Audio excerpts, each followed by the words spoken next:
umva ukuri, umukristo si umunyapolitike. A Christian is not a politician. Yesu akiri hano muri iyi si yarabitandukanije muri ubu buryo bubiri. Ubwa mbere aravuze ati ubwami bwanjye si ubw'iyi si. Ubwa kabiri aravuga ati ibya Kayizari mu bihe Kayizari. Yarashyize itandukaniro kuri ibi bintu bibiri. Mu gitabo cy'Abaroma 13 umurongo wa mbere, umuntu wese agandukira abatware bamutwara, kuko ari nta butware butava ku Mana, n'abatware bariho bashyizweho n'Imana.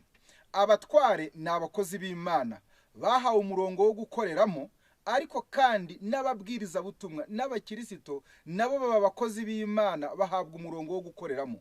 Iyi ni imirongo ibiri itandukanye, umwe adakwiriye kuvogera uwundi, kuko aba bakozi babiri bose amabwiriza bayakuye ku Mana. Kwivanga k'umukirisito mu bitamureba aba bayikazitereyemo.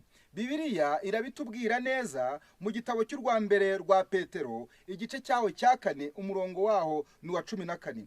Ubwo mutukwa babahora izina rya Kristo murahirwa, kuko umwuka w'ubwiza uba kuri mwe, ari we mwuka w'Imana. Ntihakagira umuntu wo muri mwe ubabazwa bamuhora kwica cyangwa kwiba cyangwa gukora inabi yindi cyangwa kuba kazitereyemo. Kuba kazitereyemo ni ukujya mu bitakureba. Umukristo ntabwo akwiriye kujya muri politike z'isi yahawe kugarura abantu ku Mana. Abananiranye bakomeje kuba inkoramabi, bakomeje gukora ibidakwiriye, Imana ishyiraho undi umukozi ngo utware inkota, kandi iyo nkota ngo ntayitwarire ubusa.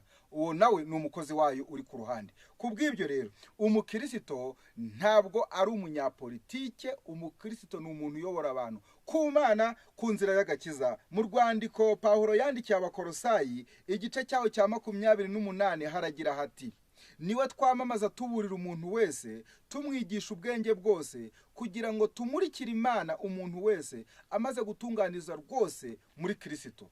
Ubwo niwo murimo umukristo akwiriye gukora, ni ukwamamaza Kristo.